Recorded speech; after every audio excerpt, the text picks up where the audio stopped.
안녕하세요. 사연에 빠지다의 DJ 민영입니다. 오늘 사연자는 기본 예절은커녕 개념조차 없는 아내에게 제대로 참교육을 해줬다는데요. 과연 어떤 사연인지 들어보겠습니다. 오늘도 두 가지 사연 준비되어 있는데요. 끝까지 들어주실 거죠? 그럼 바로 시작할게요. 구독과 좋아요 잊지 말고 꾹 눌러주세요. 안녕하세요. 저는 30대 남자입니다. 저는 결혼 3년 차예요. 얼마 전 돌이 지난 아들 하나가 있습니다. 왜 어른들이 그러잖아요. 자식 낳아 키워봐야 부모 마음 안다고요. 그런데 저는 자식을 낳아보니 오히려 더 부모님 마음이 이해가 되지를 않습니다. 물론 아직 애가 어려서 모르는 거라고 하시겠지만 저는 진심으로 제 부모님이 이해가 되질 않았어요. 저희 아버지는 평생 자기밖에 모르던 이기적인 분이었고 어머님은 평생 자신의 뼈까지 갈아 넣어 자식들에게 헌신하며 사신 분입니다. 그런 어머니와 아버지가 저는 모두 이해되지 않았습니다. 자식이란 제 분신, 제 전부였습니다. 자식이 태어나자 세상이 다르게 보였어요. 이 세상에서 제가 어른이라는 거, 사회의 일부분이라는 사실을 실감하게 하는 존재였죠. 30년 넘게 살면서 제가 살아가는 의미에 대해 크게 생각해 본 적이 없었는데 아들이 생기고 나서는 내가 이 세상에 왜 존재하는지까지 알겠더라고요. 이 아이를 만나기 위해 내가 그동안 그렇게 외롭고 힘든 시간을 보냈구나. 그런 생각이 들 정도였죠. 제 아들에게 아버지라는 존재는 누구보다 강하고 누구보다 바른 사람이기를 바랬습니다. 그러다 보니 제 인생은 아이가 태어난 이후 180도 달라졌어요. 저는 아들에게 부끄럽지 않은 아버지가 되기 위해 노력했습니다. 아들이 원한다면 뭐든 해줄 수 있는 슈퍼맨이 되고 싶었어요. 그래서 더 부모님을 이해하지 못한 겁니다. 저희 아버지는 자식보다 언제나 자신이 먼저였어요. 밥상 위에 올라오는 고기나 생선은 항상 아버지 차지였습니다. 집안 살림이 넉넉하지 않다 보니 언제나 양이 부족하였는데 맛있는 반찬은 아버지께서 독차지하시니 자식들이라도 그 모습이 얄미웠습니다. 한 번은 그런 적이 있었어요. 아버지 월급날이라 어머니께서 통닭을 시켜주셨습니다. 한 달에 한 번 있는 귀한 날이었죠. 언제나 다리는 둘 다 아버지가 드셨지만 그날따라 저도 닭다리가 먹고 싶어서 손을 닭다리에 가져갔어요. 그런데 아버지께서 제 손을 툭 하고 때렸습니다. 닭다리는 당연히 가장이 내 거지. 어디 감히 네가 손을 대? 아들이 먹을 수도 있지. 뭘 그런 거 가지고 치사하게 그래요. 자, 우리 아들 엄마 거 먹어. 당신이 그러니까 애들이 부모 공경할 줄을 모르는 거야. 가장이 열심히 일해서 번 돈으로 먹는 거니까 당연히 제일 맛있는 다리는 가장이 내 거지. 제가 자란 시기가 90년대에서 2000년대 초반입니다. 절대 닭다리 하나 가지고 싸울 만큼 힘든 시대가 아니었단 말입니다. 그런데도 저희 아버지는 자식들 앞에서 그렇게 식탐을 부렸어요. 그때 기억 때문에 그런지 저는 아직도 닭다리는 입에도 안 댑니다. 닭다리를 볼 때마다 아버지가 떠올라서 속이 미실거릴 정도거든요. 어릴 때는 밥 먹는 시간까지 화를 내시는 아버지가 무서웠지만 차차 나이가 들수록 먹는 거 가지고 치사하게 구는 아버지가 싫었습니다. 고기든 생선이든 자식한테 양보할 수도 있는 거지. 그걸 꼭 본인이 다 먹어야 한다고 생각하는 사고방식이 너무 싫었어요. 반면 어머니는 없는 살림에 힘드시면서도 저에게 뭐든 해주려고 하셨습니다. 아버지가 드시던 닭다리에 손을 댔다가 혼난 제가 안쓰러웠는지 어머니는 아버지가 안 계신 날이면 한 번씩 시장에서 생닭을 사와서 집에서 튀겨주시곤 했어요. 그러고는 다리는 꼭 제 입에 넣어주시고는 했습니다. 어릴 때는 그런 어머니가 애틋하고 좋았지만 점차 사춘기에 들어서자 그런 어머니도 싫었어요. 항상 돈 없고 구질구질한 엄마가 싫었습니다. 그러던 중 집에 사고가 있었어요. 아버지께서 대형 사고를 쳤습니다. 제가 고등학교 때였는데 방학이라 저는 친구들을 만나러 나갔었고 집에는 아버지와 동생만 있었어요. 어머니는 시장에 다녀오는 길이었죠. 그런데 집에 불이 난 거예요. 아버지가 집에서 담배를 피우셨는데 담뱃불을 제대로 끄지 않은 채 화장실 휴지통에 대충 넣었다가 불이 났다고 하더라고요. 시장에 다녀오시다가 집에 불이 난 모습을 보고 깜짝 놀란 엄마가 바로 119에 연락했어요. 다행히 크게 다친 사람은 없었지만 화장실 바로 옆방에서 자고 있던 동생이 얼굴과 다리에 큰 화상 흉터가 생겼어요. 거기다가 당시에 살던 집이 다세대 주택의 반지하 월세였는데 저희가 살던 집을 포함 옆집과 윗집에도 피해를 줬으니 저희는 보상해야 했습니다. 안 그래도 불나서 갈 데도 없는 와중에 보상까지 하라고 하면 도대체 어쩌라는 거야? 우리나 옆집이나 다 월세인데 수리는 주인 아줌마가 알아서 해야지. 어이씨구, 이 아저씨가 말이면 다 한 줄 아나? 아무리 세입자라도 본인이 불운했으면 아저씨가 보상하는 게 맞죠. 자꾸 이렇게 뻔뻔하게 나오면 손해배상 청구할 거예요? 뭐야? 손해배상 청구? 이 옆에 애가 미쳤나? 이까지 집 좀 있다고 지금 내 앞에서 유세 떠는 거야? 여보, 그만해요. 우리가 잘못한 거 맞잖아. 준우 엄마, 우리가 미안해. 우리도 지금 당장 돈이 없어서 그러는 거니까 애들하고 지낼 곳 구하는 대로 연락할게. 잘못한 아버지는 고개를 바짝 쳐들고 소리를 지르는데 어머니는 자신보다 나이도 어린 집주인에게 허리를 바짝 숙였습니다. 그 모습을 보는데 우라통이 터져서 금방이라도 가슴이 터져버릴 것 같았어요. 이 옆에 내가 연락하긴 뭘 연락해? 나는 한 푼도 못 주니까 그런 줄 알아! 뻔뻔한 아버지는 윗집에 사는 주인 아주머니와 실랑이를 벌였어요. 끝까지 보상을 못하겠다고 버텼지만 아버지 과실이 워낙 확실하다 보니 보상을 피해갈 수 없었죠. 우리 가족은 결국 외할머니 댁에 들어갔습니다. 그나마 있던 월세 보증금을 보상비로 주는 거로 주인 아줌마랑 합의를 했거든요. 그전에도 제 인생이 평범하진 않았지만 본격적으로 꼬이기 시작한 건 그때부터였던 것 같아요. 갑자기 외할머니 댁으로 내려가면서 시골로 전학 가게 됐고 여동생은 얼굴과 다리에 큰 화상 흉터가 생겨서 얘가 집 안에서 나오지 않으려고 했거든요. 어머니는 그런 동생을 위해 수술을 해주겠다고 매일같이 일했습니다. 반면 아버지는 전보다 더 이상해졌어요. 본인 때문에 가족들이 고생한다는 걸 알면서도 자존심에 인정하고 싶지 않았는지 더 삐뚤어졌죠. 아무래도 처가에 얹혀 살고 있다는 게 본인 딴에는 눈치가 보이긴 하는지 매일 아침이면 일하러 나가기는 했어요. 하지만 저녁이 되면 술에 잔뜩 취해 집에 들어왔습니다. 그러고는 술에 취한 척 어머니에게 매일 소리를 지르고 물건을 집어던졌어요. 그럴 때마다 외할아버지가 아버지에게 나가라고 소리도 지르고 욕도 해봤지만 소용없었습니다. 아버지는 다음 날이면 아무 일도 없었다는 듯 뻔뻔하게 행동했거든요. 저는 어머니도 이해가 되지 않았습니다. 아버지라고 부르고 싶지도 않은 인간이랑 헤어지면 그만인데 끝까지 이혼하지 않고 다 참고 사셨으니까요. 외할머니까지도 어머니에게 아버지와 헤어지라고 하는데 말이죠. 결국은 외할아버지가 돌아가시기 전까지 저희 네 식구는 외가에 살았습니다. 외할아버지가 돌아가셨을 때 외삼촌이 본인이 외할아버지 집을 물려받기로 했으니 저희더러 나가라고 해서 어쩔 수 없이 나와야 했어요. 엄마 혼자 계시니까 내가 옆에서 챙길게, 오빠. 보증금 구할 때까지 당분간만 지내게 해줘. 그 와중에도 어머니는 조금 더 살게 해달라고 외삼촌에게 매달렸어요. 너희가 이 집에서 산 지가 몇 년인데 아직도 보증금도 못 모았다는 게 말이 돼? 나도 이렇게까지 야박하게 굴고 싶진 않지만 오빠도 요즘 사업 어려워. 어머니는 내가 모시고 살 테니까 빨리 집부터 알아봐. 저는 별의별 꼴을 다 봤어요. 아버지라는 사람의 바닥과 능력이라고는 없는 남편 때문에 여기저기서 무시당하고 사는 어머니의 초라한 모습까지 다 보면서 내가 아무것도 할 수 없다는 걸 깨달았을 때 굉장한 무력감을 느꼈습니다. 그래도 저는 이런 거지 같은 상황에서 벗어나기 위해 열심히 살았어요. 외가에서 나와 다시 서울로 올라온 가족은 뿔뿔이 흩어져 살았습니다. 저와 동생은 서울 임원에서 학교를 다녔고 아버지는 공사 현장을, 어머니는 식당과 공장을 전전하며 돈을 번다는 명분으로 전국 각지를 돌아다니며 일했어요. 다행히 이모와 이모부는 좋은 분이었습니다. 갑자기 떠안게 된 조카들이 부담스러웠을 텐데도 저와 동생에게 잘해주셨어요. 하지만 그렇다고 부모 없이 동생을 챙기며 산다는 게 저에게 쉬운 일은 아니었습니다. 당시에 저는 대학생이었어요. 학비를 벌어야 하다 보니 매일 아르바이트를 했습니다. 그 와중에 동생도 챙겨야 했고요. 성형수술을 한 번 했는데도 아직 얼굴에 흉터가 있다 보니 동생은 여전히 소극적이고 사람들과 어울려 지내기를 어려워했습니다. 그러다 보니 새 학교에서도 친구 없이 혼자 지내는 것 같았죠. 대학생이 된 저는 친구도 만나고 연애도 하고 싶었지만 집에 항상 혼자 있는 동생이 걱정돼 아르바이트가 끝나는 대로 집에 가기 바빴습니다.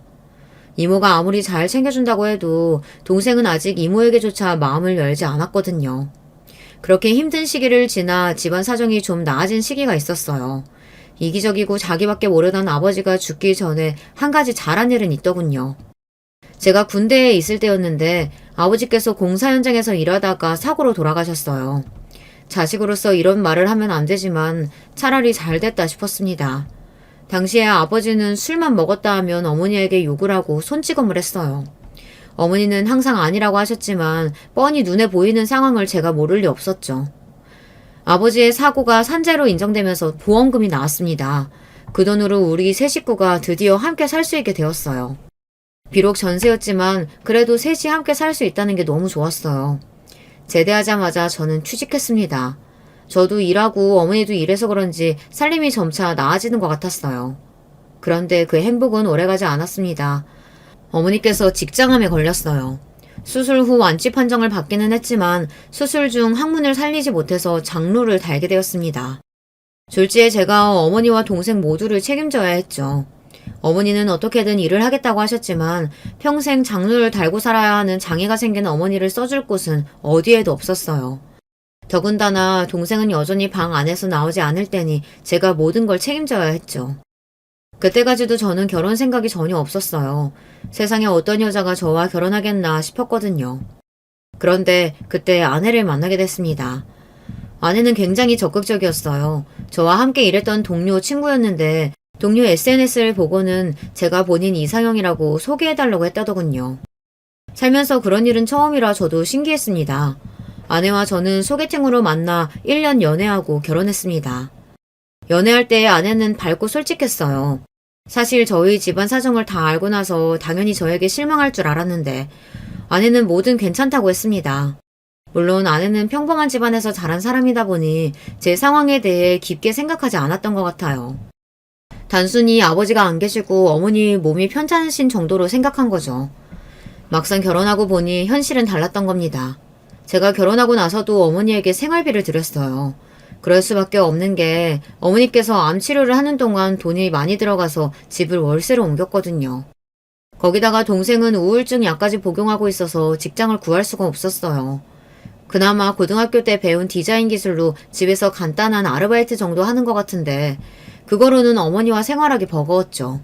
그래서 내내 월세는 제가 부담했어요. 그런데 아내는 그걸 가지고 저에게 언성을 높인 적이 있습니다.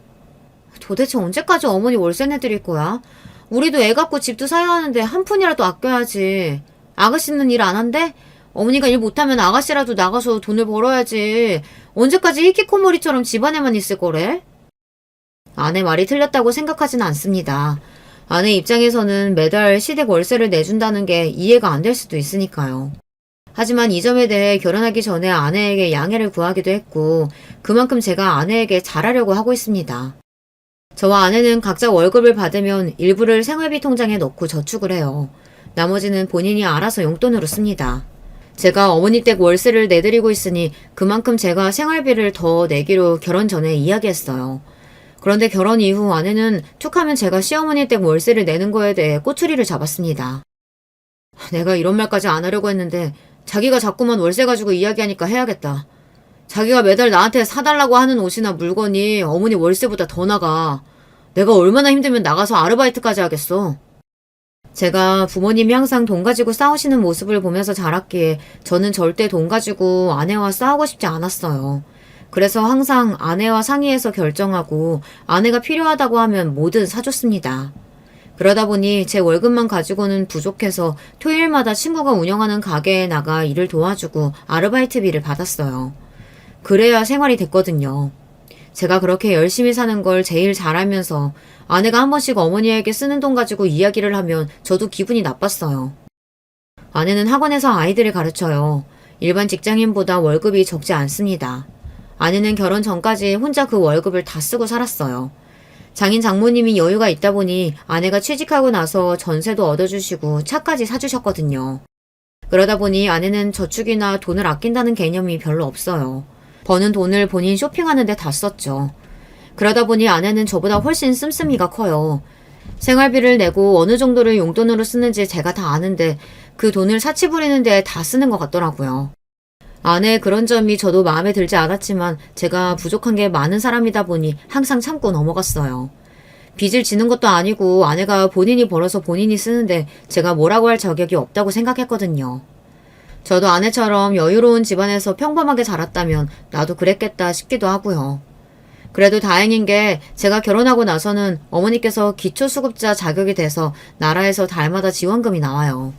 어머니와 워낙 돈을 안 쓰시다 보니 그 돈으로도 생활이 된다고 하시더라고요. 제가 보너스라도 받는 달은 조금 더 돈을 보내드리는데 그럴 때마다 어머니는 안 받으려고 하세요. 장가 갔으면 네 가정 꾸리면서 살아야지. 자꾸 시댁에 돈 주면 새아기가 나를 어떻게 생각하겠니?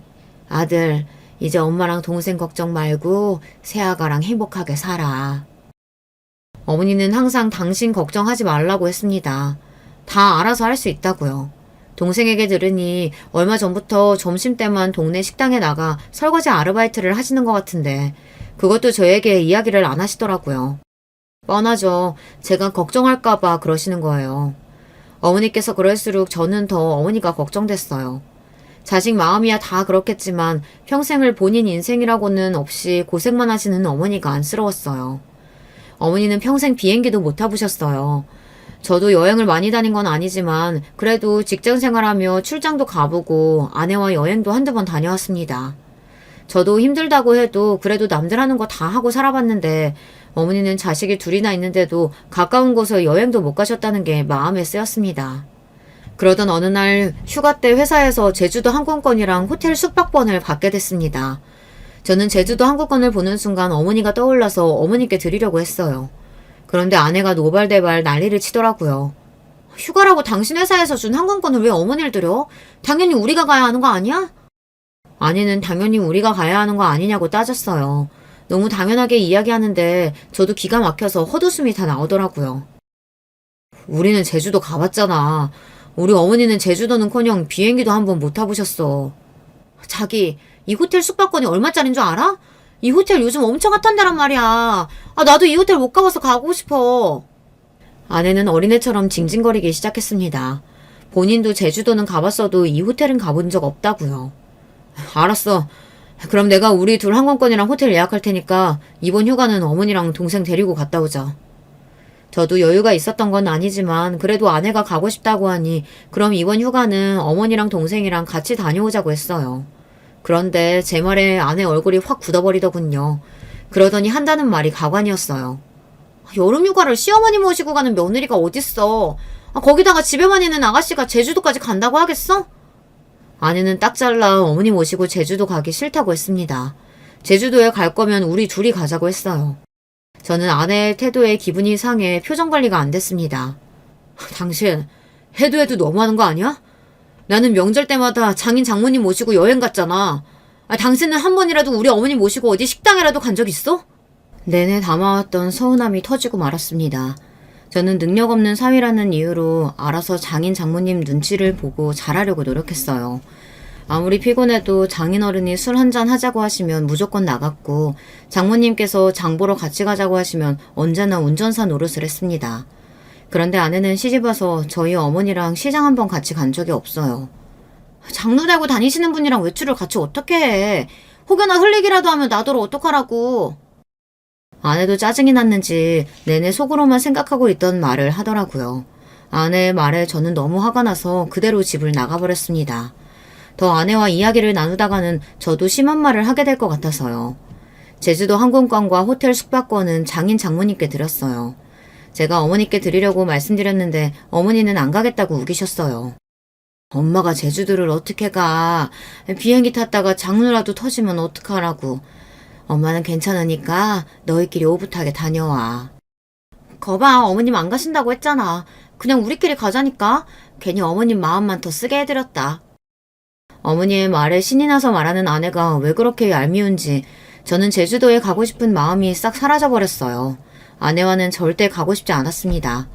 마음 같아서는 항공권이든 숙박권이든 다 버려버리고 싶은데 그건 아까우니 그냥 장인 장모님 다녀오시라고 드렸어요. 아내는 그런 사람이었습니다. 원래 자기 자신이 제일 중요한 사람이에요. 아내의 당당하고 솔직한 면이 좋아서 결혼했는데 막상 살아보니 그게 아니더군요.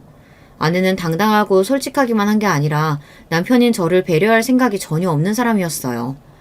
결혼하겠다고 우리 집에 처음 인사 갔을 때도 아내가 좀 철없이 굴었습니다. 아내에게 제가 미리 어머니와 여동생과 함께 살고 있다는 이야기를 했는데 집이 그 정도로 좁은 줄은 몰랐던 거죠. 아내는 제 방을 보더니 이렇게 작은 방에서 어떻게 살았냐고 하더라고요. 그리고 어머니께서 장루를 하고 있다는 이야기도 했었는데 아내는 장루가 뭔지 제대로 몰랐던 것 같아요. 드라마나 영화에서 본 게 전부였던 거죠. 장루를 하고 있으면 아무리 자주 가라도 샤워를 해도 특유의 냄새가 있어요. 저는 어느 정도 익숙해져서 퇴근하고 집에 들어가도 몰랐는데 아내는 처음 맡아보는 냄새다 보니 그게 역했나 봐요. 우리 집에 들어서자마자 아내는 미간을 구기고는 코를 세게 막았어요.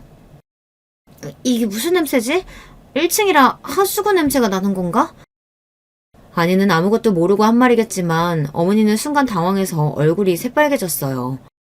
아이고, 금방 갈았는데 아무래도 처음 보는 사람은 냄새가 역할 수도 있겠다. 잠깐만 장로 주머니라도 차고 올게. 어머니는 아내의 반응에 당황해서 도망가듯 방으로 들어갔어요. 장로를 감싸는 주머니 같은 게 있는데 그거라도 하면 냄새가 덜 날 거라고 생각하신 것 같았죠. 어머니의 반응에 저도 모르게 기분이 상했습니다. 아무리 몰라도 30이 넘은 나이에 그 정도 배려는 할 수 있는 거 아닌가 해서요. 내가 미리 말했잖아. 우리 어머니 장로하고 계신다고. 그걸 알면서 꼭 티를 내야겠어? 저도 모르게 말이 좀 예민하게 나갔습니다. 아내도 자신도 모르게 나온 반응이었을 텐데 당시에 저는 아내가 배려심이 부족하다고 생각했어요. 알긴 알았는데 이런 냄새가 나는 줄은 몰랐지. 사람 무한하게 왜 그래? 자기는 뭐 처음부터 아무렇지 않았어? 아이고 됐어. 이제 식구 될 사이인데 그런 거 가지고 뭘 뭐라고 해. 내가 맛있는 거 많이 해놨으니까 다 먹고 가요. 어머니는 장가라고는 안 간다고 노래를 부르던 제가 결혼하겠다고 여자를 데려왔으니 마냥 좋으신 것 같았어요. 사실 저는 그때까지도 결혼을 고민하기는 했습니다. 아내와의 결혼이 고민이 된다기보다 결혼 자체에 대한 고민이 많았어요. 이 상황이 평범치 않다 보니 아내와 같이 평범한 사람과 살다 보면 부딪히는 일이 분명히 생길 텐데 그럴 때마다 제가 현명하게 해결하며 살아갈 수 있을까 고민이 됐거든요. 그러던 제가 아들을 낳고 나서야 결혼하기 잘했다는 생각이 들 겁니다. 아들이 태어나던 날 얼마나 울었는지 몰라요. 눈이며 코며 자그마한 발가락까지 신기하게도 저를 쏙 빼다 닮았더라고요. 그 모습을 가만히 보고 있는데 밤새도록 보고 있어도 질릴 것 같지 않았어요. 아내가 태어나기 전 사실 저는 너무 고민이 많았어요. 가장이 된다는 게 부담이 되기도 했지만 가장 큰 고민은 아내였습니다. 아내의 임신 사실을 알게 된 게 결혼하고 1년이 막 지난 시점이었는데 그때 사실 저는 아내와 헤어져야 하나 진지하게 고민하던 때였어요. 결혼 전에는 몰랐는데 막상 아내와 살다 보니 아내는 제가 생각했던 배우자와는 거리가 멀더라고요. 심각하게 이혼을 고려하고 있던 시점에 아이가 생긴 거예요. 뭐야? 당신 설마 내가 임신한 게 하나도 안 기쁜 거야? 표정이 왜 그래? 눈치 빠른 아내가 제 표정을 보고는 곧바로 기쁘지 않느냐고 따졌어요. 저는 순간 당황해서 그런 거 아니라고 너무 놀라서 그런 거라고 대충 둘러댔지만 아내의 말이 꼭 틀린 건 아니었습니다. 아들에게 너무도 미안한 이야기지만 당시에는 임신 사실이 달갑지만은 않았거든요. 마치 제 발목을 잡는 것 같아서요. 당신 성격에 뭐 자리에서 벌떡벌떡 뛰며 좋아할 거라고까지 생각한 건 아니지만 지금 반응은 너무 실망이다. 어쩜 그렇게 무표정할 수가 있어? 아니야, 너무 좋지. 엄마랑 장인 장모님도 너무 좋아하시겠다. 연락드렸어? 아직. 자기한테 먼저 이야기하고 연락드리려고 했지. 근데 자기 나 임신 선물 뭐 해줄 거야? 나래는 샤넬백 받았다고 하고 수진이는 하와이 갔다 왔다고 하던데. 아내는 눈을 반짝이며 저만 바라보고 있었습니다. 저는 아내가 저를 향해 그런 눈빛을 보낼 때마다 부담스러웠어요. 얼마 전에 결혼기념일 때 가방 사고 싶다고 해서 백화점에서 사줬잖아. 그리고 아직 임신 초기인데 위험하게 여행을 어떻게 가. 당분간은 조심해야지. 결혼기념일은 결혼기념일이고 임신은 임신이지. 그리고 그날 내가 샤넬 사달라고 했더니 자기가 너무 비싸다고 고작 100만 원짜리 사줬잖아. 아내는 어떻게든 샤넬백이라도 얻어내겠다는 듯 조르기 시작했습니다. 여행은 어차피 시간도 안 되니 가방이라도 사달라고 했어요. 저럴 때 보면 우리가 결혼한 게 맞나 싶어요. 결혼은 연애랑 다르잖아요. 연애할 때야 서로 모든 걸 다 알 수는 없으니 당연히 상대방 생각을 못 할 수도 있지만 부부는 가족인데 상황이 다르잖아요. 서로 경제적인 상황을 다 공유하고 있는 상황에서 우리 집 상황을 뻔히 다 알면서 샤넬이니 하와이니 하는 소리를 저렇게 쉽게 할 수 있는지 모르겠어요. 말이 나와서 말인데 당신 친구들하고 자꾸 비교하는 거 나 너무 힘들어. 당신도 우리 상황 뻔히 다 알잖아. 우리 둘이 열심히 벌어도 내년에 전세금 올려주기도 빠듯한 거. 그 와중에 결혼기념일이라고 내가 무리한 거 다 알면서 꼭 말을 그렇게 해야겠어? 아내가 오랫동안 강남에서 학원 강사 일을 했어요. 그래서 그런지 눈이 좀 높습니다. 더군다나 같이 근무했던 선생님들은 다들 능력 있는 남자나 잘 사는 집안 남자를 만나 결혼했대요. 반면 저는 집안도 그저 그렇고 직업도 일반 회사원이라 내세울 만한 게 없었습니다. 그런 거 뻔히 다 알고 저랑 결혼했으면서 툭하면 자기 친구들을 들먹이며 똑같이 해달라고 하니 답답해 미칠 노릇이었어요. 바로 얼마 전에 결혼기념일에도 하도 닥달해서 카드 할부로 가방을 사준 건데 그거로도 만족을 못하고 임신을 빌미로 또 명품 가방 이야기를 하니 저도 모르게 욱하더군요. 또 시작이다. 그까짓 가방 얼마나 한다고 쪼잔하게 그래. 내가 뭐 나만 좋자고 이러는 거야? 나중에 우리 아기 태어나면 너 임신했을 때 아빠가 사준 가방이다 하고 보여주고 싶어서 그런 거지. 내가 괜히 이래? 여러분은 아내가 하는 말이 이해가 되시나요? 저는 다시 생각해도 아내 말이 이해가 되지 않아요. 아이가 생긴 거야 당연히 축하할 일이죠. 하지만 임신한 걸 기념하겠다고 몇백만 원짜리 가방을 사야 한다는 건 도대체 무슨 개소리인지 모르겠습니다. 가방 이야기는 그만해. 앞으로 아이 태어나면 돈 들어갈 일도 더 많으니까 지금부터라도 저렇게 해야지. 앞으로는 당신도 돈 허투루 쓰지 말고 아껴 써. 그날은 저도 지쳐서 단호하게 말했어요. 아내가 말도 안 되는 일로 억지를 부리는데 저도 이미 지쳐있는 상태였거든요. 그런데 얼마 뒤 생각지도 못한 일이 벌어졌어요. 아내가 집을 나가버렸습니다. 주말 내내 전화도 안 받고 집에도 안 들어왔어요. 저는 걱정돼서 실종신고라도 해야 하나 하고 있었는데 장인어른에게 연락이 왔더라고요. 이서방, 수영이 우리 집에 와 있네. 임신해서 예민한 애한테 도대체 무슨 소리를 했길래 애가 이틀 동안 울고불고 저러고만 있나? 아내는 말도 안 하고 처가에 있었어요. 언제나 저에게 너그러우셨던 장인어른께서 아내의 이야기만 듣고 화가 나는지 전화를 하셨더라고요. 저는 속상한 마음에 장인어른에게 며칠 전 아내와 있었던 일에 대해 그대로 이야기했어요. 저도 아내와 잘 지내고 싶지만 한 번씩 아내가 제 상황은 고려하지 않고 철없이 구는 게 힘들 때가 있다고요. 아휴, 이게 다 내 잘못이지 뭐. 하나밖에 없는 딸이라고 내가 너무 오냐오냐 귀하게 키웠더니 애가 자기밖에 몰라. 내가 미안하네, 이서방. 그래도 임신한 애를 언제까지 저렇게 있게 둘 순 없으니까 자네가 좀 와서 데려가게. 내가 정신 차리게 이야기 해놓을 테니까. 장인어른은 그래도 저를 많이 이해해 주셨어요. 아내를 워낙 귀하게 키우셨으면서도 아내가 도가 지나치게 굴면 항상 엄하게 혼내셨습니다. 저와 아내가 한 번씩 싸우고 아내가 친정에 가서 하소연을 하면 장인어른은 그래도 제 편을 들어주셨어요.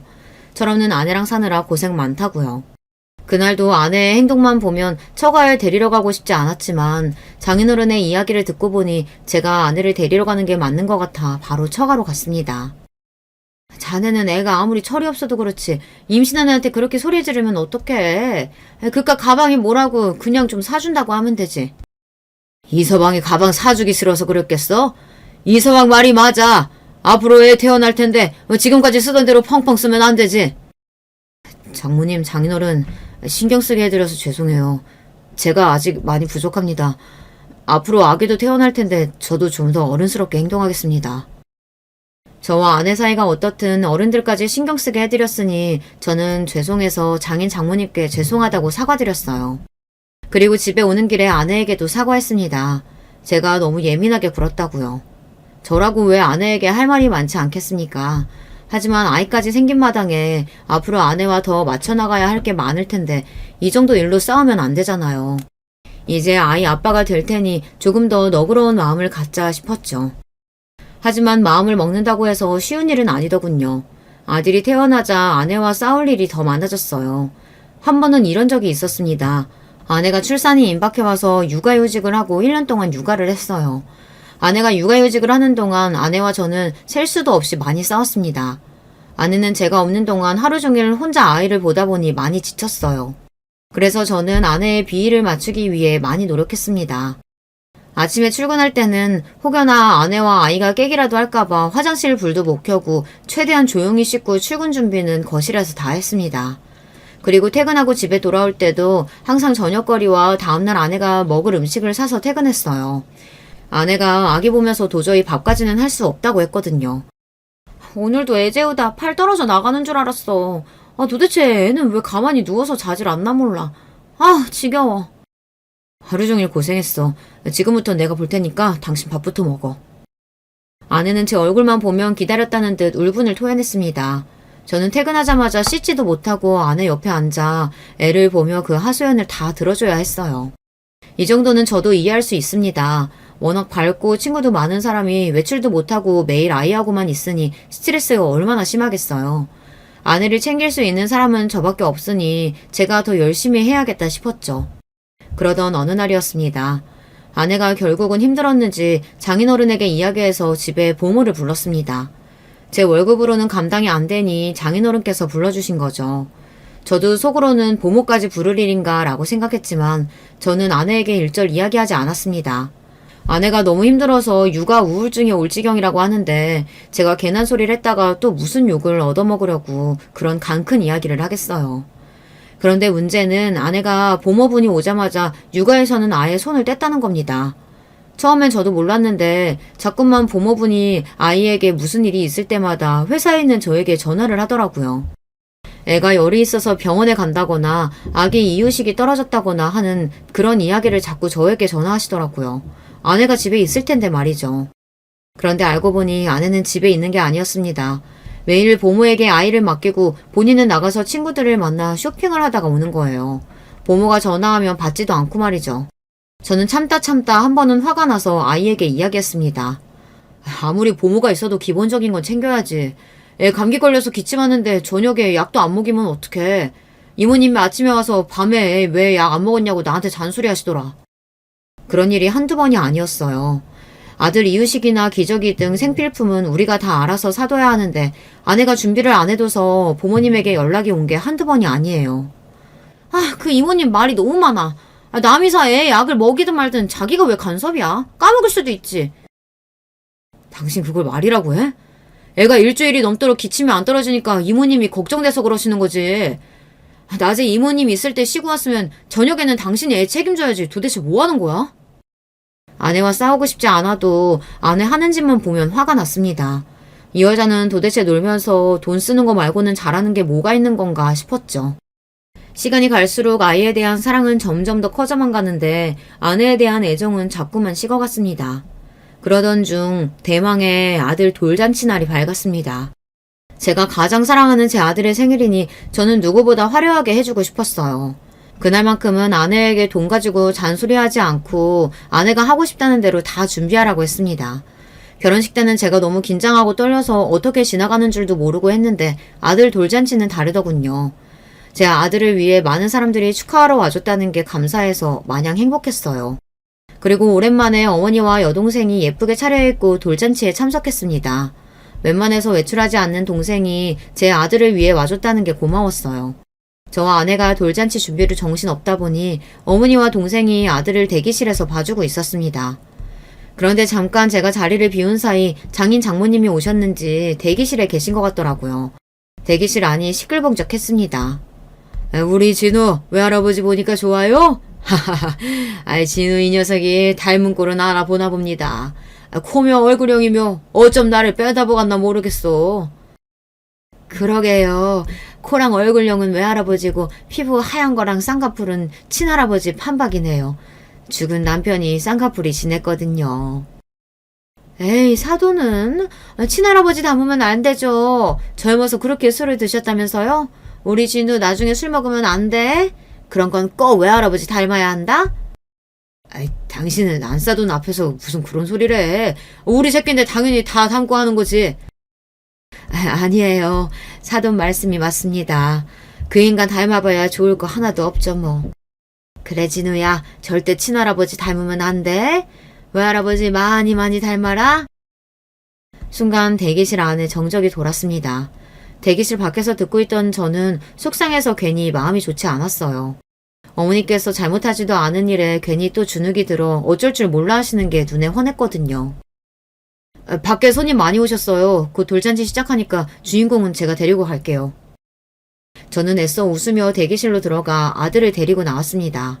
그때였어요. 장인어른께서 저를 불러 세우셨습니다. 우리 사위 진우 키우느라 고생했는데 내가 선물 줘야지. 이거 밖에나. 우리 진우 잘 키웠다고 주는 선물이네. 장인어른께서 두둑한 봉투를 꺼내셨어요. 언뜻 봐도 꽤 큰 액수가 들어있는 것 같았습니다. 아빠, 진우 낳고 키우느라 나도 고생했는데 왜 진우 아빠만 줘요? 나도 좀 줘요. 아이고, 철딱선이 없는 너까지 돌보느라 우리 사위가 고생 많았지. 당연히 우리 사위한테 줘야지. 아이고, 우리 아들 아버지한테 사랑 못 받고 자라서 평생 마음에 한이었는데 사돈께서 이렇게 예쁘게 봐주시니 너무 감사드려요. 장인어른의 말씀에 저보다 어머니께서 더 좋아하셨어요. 제가 결혼해서 잘 사는 모습을 보니 어머니가 더 행복해 하시는 것 같았죠. 그 모습을 보고 나니 어머니는 여전하다 싶었습니다. 당신이 어떤 대우를 받든 무슨 소리를 듣든 자식 생각만 하셨어요. 그 순간 여러 가지 생각이 들었습니다. 결혼 생활이라는 게 항상 좋지만은 않았지만 어머니를 위해서라도 제가 행복하게 살아야겠다는 생각이요. 그런데 그런 생각을 한 지 1시간도 되지 않아 바로 후회가 되고 말았습니다. 바로 제 아내 때문입니다. 어머니께서 손주 돌잔치라고 준비하신 선물이 있었는데 언제 줘야 할지 몰라서 계속 타이밍을 보고 계셨나 봐요. 그러다가 돌잔치가 마무리될 때쯤 아내가 친구들을 배웅하고 들어오는데 어머니께서 아내의 손을 잡으신 겁니다. 우리 며느리 고생 많았지? 내가 마음은 해주고 싶은 게 많아도 형편이 좋지 않아서 항상 마음만 있다. 이거 별거 아닌데 우리 진우 손에 끼워줘. 돌잔치 전부터 어머니께서 고민하셨어요. 할머니가 첫 손주 돌인데 좋은 거 해줘야 며느리에게 면이 서는데 형편이 넉넉지 않다고요. 하도 그러시길래 제가 신경 쓰지 말라고 했습니다. 남도 아니고 식구들끼리 무슨 그런 걸 신경 쓰냐고요. 저는 진심으로 아무것도 하지 마시라고 했는데도 어머니 마음은 또 그게 아닌가 봐요. 어머니는 힘든 와중에 손주를 위해 돌반지를 사오셨는지 작은 상자를 아내에게 건넸습니다. 그런데 그때였어요. 아내의 반응이 심상치 않았습니다. 반지가 왜 이렇게 작아요? 아내는 상자를 열자마자 안에 있는 반지를 보고 왜 이렇게 작냐고 물었습니다. 순간 어머니의 얼굴이 새빨개졌어요. 이게 반돈이라 그래. 요즘 금값이 많이 올랐더라고. 어머니는 민망한 와중에도 웃으시면서 아내의 손을 토닥였습니다. 그런데 아내가 어머니의 손을 툭 치더니 반지 상자를 탁 소리가 나게 닫아버렸어요. 그러더니 한다는 말이 기가 막혔습니다. 어머니, 아까 친정아버지가 진우 아빠한테 건넨 봉투 못 보셨어요? 사위 고생한다고 저렇게 생각해 주시는데 어머니는 말로만 고생했다고 하시면서 이게 뭐예요? 매달 일도 안 하고 기초수급비 꼬박꼬박 받으시면서 그것만 모아도 최소 한도는 달겠어요. 저는 순간 제 두 귀를 의심했습니다. 아내가 아무리 개념이 없는 사람이라도 저 정도로 생각이 없는 사람인 줄은 몰랐으니까요. 진우 엄마, 당신 지금 뭐라고 하는 거야? 그게 우리 어머니한테 하는 소리 맞아? 저는 아내의 행동에 화가 나서 아내에게 바짝 다가갔습니다. 그리고 아내를 노려봤어요. 그래, 어머니한테 하는 소리 맞아. 당신도 이것 좀 봐. 남도 아니고 어떻게 할머니가 손주 돌잔치에 금 반돈을 할 수가 있어? 이럴 거면 차라리 아무것도 안 하는 게 낫지. 정말 구질구질해. 그만 안 해? 내가 지금까지 당신 하는 짓 예뻐서 참고 있는 줄 알아? 우리 진우 봐서 참고 있었어. 이제 하다하다 우리 어머니한테까지 막말을 해? 저는 도저히 참을 수가 없었습니다. 지금까지 아내가 어떤 짓을 해도 다 참고 살았던 건 오로지 우리 아들 진우 엄마이기 때문이에요. 진우가 없었다면 진작 아내와는 이혼했을 겁니다. 그런데 하다하다 이제 어머니까지 무시하고 드니 참아줄 수가 없더군요. 아이고, 이 늙은이가 또 괜히 주책 부렸나 보다. 나는 그냥 뭐라도 우리 손주 생일 축하해주고 싶어서. 더 화가 나는 건 어머니의 태도였어요. 어머니는 잘못한 것도 없으면서 아내에게 또 미안하다고 사과를 했어요. 어머니 그만해요. 어머니가 뭘 잘못한 게 있다 그래요. 잘못은 저 개념 없는 게 있지. 나 더는 못 참아. 너처럼 무식하고 정신 나간 여자하고는 하루도 못 사니까 그런 줄 알아.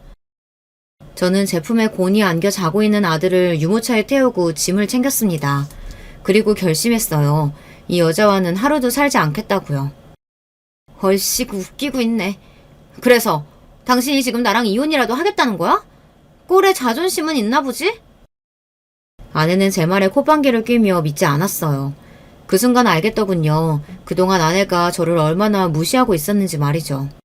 그래, 나 너랑 이혼할 거야. 기대해. 앞으로 네 앞에 어떤 미래가 펼쳐질지. 저는 제 할 말을 다 퍼붓고는 이 상황에 어쩔 줄 몰라 당황하고 있는 어머니와 여동생을 데리고 나왔습니다. 아이도 제가 데리고 나왔어요. 그리고는 곧장 어머님 댁으로 갔습니다. 어머님 댁으로 가는 1시간 동안 아내와 장인 장모님께 50통도 넘게 전화가 왔어요. 저는 일절 받지 않았습니다. 그리고 그 순간 똑똑히 알겠더라고요. 제가 그동안 얼마나 바보같이 살았는지. 저는 아버지와 다르게 살고 싶었어요. 그래서 무슨 일이 있어도 내 아이와 아내를 사랑하는 게 가정을 지키는 일이라고 생각했습니다. 그런데 아니었어요. 내가 사랑하는 사람들이 다 같이 가정 안에서 행복하고 그 안에서 제가 안정감을 느끼는 게 진짜 좋은 가정이었죠. 이미 저와 아내 사이의 신뢰는 무너졌어요.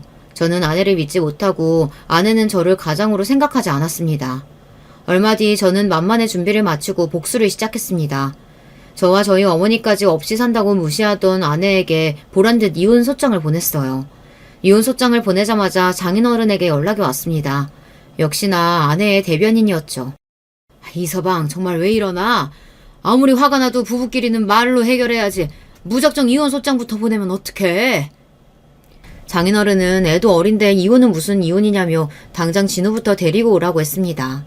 애를 엄마랑 떼어놓기까지 하면 어떡하냐고요. 제가 떼어놓기는 뭘 떼어놨다 그러세요. 그 사람 원래도 보모한테 애 맡기고 매일 돌아다녔던 여자예요. 이보게 이서방, 말이 너무 심한 거 아니야? 우리 애가 아무리 철이 없어도 지난 1년 동안 자기 새끼 키운다고 잠도 못 자고 고생했는데 보모한테 애 좀 맡기고 다녔다고 이혼하자는 건 말이 안 되지. 장인어른은 뭘 잘 모르고 계셨어요. 제가 아내가 나가서 돈 쓰고 놀러 다니는 것 때문에 이혼하겠다고 하는 줄 아셨나 보더라고요. 아버님이 뭘 잘 모르시는 것 같은데 이혼 소장 확인 안 해보셨어요? 저와 진우 엄마 이혼 사유, 진우 엄마 외도 때문이에요. 소장 제대로 확인하세요. 저는 제 할 말만 하고 전화를 끊어버렸습니다. 더는 장인어른과 할 이야기가 없을 것 같아서요. 그랬습니다. 그동안 아내는 저 모르게 다른 남자를 만나고 있었어요. 사실 아들 돌잔치 날까지 추측만 하고 있었습니다. 보모가 오고 나서 몇 달 동안 아내가 매일같이 드나들던 요가 학원이 있었어요. 저도 처음엔 아내가 요가를 하러 다니나 보다 했는데 돌잔치 날 요가 학원 원장이라는 사람이 왔는데 글쎄 남자더라고요. 네, 뭐 남자일 수야 있죠. 그런데 아내와 그 남자 원장 사이에 주고받는 눈빛이 아무래도 수상했습니다. 여자만 예민한 촉이 있는 게 아니에요. 남자도 느낌이라는 게 있습니다. 돌잔치 날 아내가 어머니에게 막말을 퍼붓고 제가 어머니 댁으로 오고 나서 곧장 아내의 뒤를 캤어요. 그런데 며칠 알아보지도 않았는데 바로 알겠더군요. 아내는 저와 아들까지 집을 나갔으니 아주 홀가분하게 데이트를 하고 다녔어요. 영화관, 식당, 모텔 하루 종일 붙어 다니더군요. 아내는 본인의 외도를 제가 알고 있을 거라고는 상상도 못했던 거죠. 저는 곧바로 증거를 모아서 변호사부터 선임했습니다. 그리고 바로 소장을 보냈어요. 몇 시간 뒤 아내에게도 수차례 연락이 왔지만 저는 받지 않았습니다. 그리고 아내와는 법원에서 만났어요. 저와 아내는 그 이후로도 반년 넘게 소송을 이어갔습니다. 아내는 뻔뻔하게 양육권은 바로 저에게 넘기겠다고 하더니만 끝까지 재산 분할은 못 해주겠다고 버티더군요. 전세 보증금도 우리 부모님이 해주신 거고 그 차도 우리 부모님이 사주신 건데 내가 왜 그걸 당신이랑 나눠야 돼? 자식 두고 뻔뻔하게 바람 피우고 다닌 게 어디서 돈을 주네 마네 소리를 질러. 그까지 전세 보증금이랑 차 나랑 우리 아들이 피해본 거에 비하면 세 발의 피야. 아내는 끝까지 엉망이었습니다. 자식은 바로 포기하면서 돈 가지고 끝까지 버티더군요. 저와 아내는 이혼 소송을 하면서도 만날 때마다 싸웠어요. 나중에는 저런 지독한 여자랑 도대체 어떻게 3년이라는 시간을 참고 살았나 싶더라고요. 저와 아내의 이혼 소송은 이제 거의 끝나갑니다. 법원에서는 아내와 제가 모든 재산을 반반씩 나누고 아내가 양육비까지 지급하라는 판결이 났는데 아내가 인정하지 않아서 다시 기일을 연장했어요. 변호사 말이 아내가 아무리 계속 재심을 청구해도 결과는 같을 거라고 하더군요. 전세 보증금 8억에 차가 외제차라 1억이 넘어요. 저는 이혼과 동시에 적어도 4, 5억은 받을 수 있게 됐습니다. 이혼하는 마당에 4, 5억이 큰 돈은 아니지만 그래도 저는 만족해요. 그 돈이면 적어도 어머니와 동생 그리고 제 아들과 함께 살 수 있는 작은 집 정도는 구할 수 있을 테니까요. 여러분께서 앞으로 싱글파파로 살아갈 저에게 씩씩하게 아들 잘 키우라고 응원하는 댓글 좀 많이 남겨주세요. 지금까지 저의 이야기 들어주셔서 감사합니다. 여러분의 가정에는 항상 즐거운 일만 가득하시길 바랄게요. 매번 사연 잘 듣고 있는 여성 애독자예요. 저는 중학생 때 부모님의 사고를 겪었습니다. 모처럼 평일에 함께 시간을 내서 두 분이 놀러 가셨다가 사고를 당하셨죠. 아빠께서는 의식불명으로 병원에서 2주를 버티시다가 돌아가셨고 목숨을 건지신 엄마께서는 하반신에 영구적인 후유증을 안게 되셨습니다. 의지할 친척 따위는 없었어요. 오히려 아빠의 사망보험금이라든지 조의금을 가로채 가려고 하이에나처럼 기웃거리더군요. 병원비 때문에 저희 가족들이 힘들어진 상황이라는 걸 알면서도 말이에요. 엄마께서 그 경황 없는 와중에도 친척들을 향해 그렇게 사는 거 아니라며 울분을 터뜨리셨죠. 저는 형제라고는 언니뿐이었어요. 언니는 그때 대학생이었습니다. 생계를 위해 대학을 중퇴하려 하였으나 저와 엄마가 말렸어요.